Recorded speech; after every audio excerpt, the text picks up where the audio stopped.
Listening practice 2. Listen to a man called Dan Pearman talking on radio about the work of pedal power, and choose the correct answer, A, B, C, or D. My name's Dan Pearman, and I'd like to talk about the work of Pedal Power, a small charity based mainly in the UK. I'll be giving our contact details at the end, if anyone would like to find out more about how to support us. But first, how the charity began. I got the idea of exporting bicycles to developing countries while I was in Ecuador. I went there in 1993, just after graduating from university. After 3 years of studying, I wanted adventure. I loved travelling, so I decided to join a voluntary organisation and was sent to Ecuador to carry out land surveys. The project came to an end after 5 years, and when I returned to the UK in 1998, I started planning Pedal Power. Where I lived in Ecuador was a very rural area. My neighbour had the only bicycle in the village, whereas everyone else walked everywhere.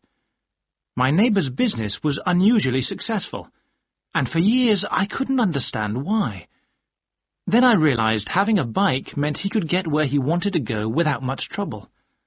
Other local carpenters could only accept jobs in a 3-kilometre radius, so no matter how skilled they were, they could never do as many jobs as my neighbour.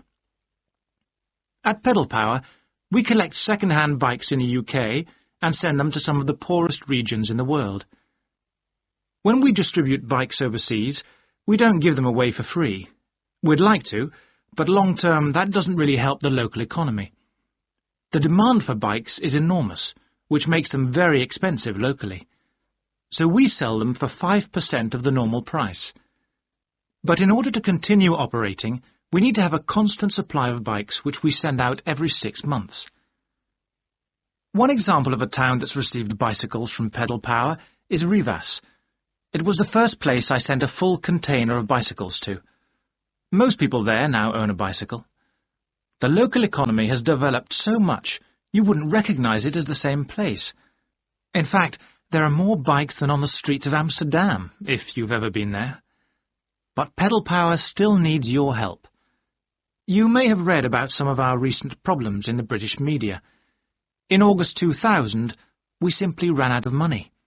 We had containers of bikes ready to send, but no money to pay the bills. It was a terrible situation. We managed to ensure the bikes went out on time, but the other problems carried on for several months.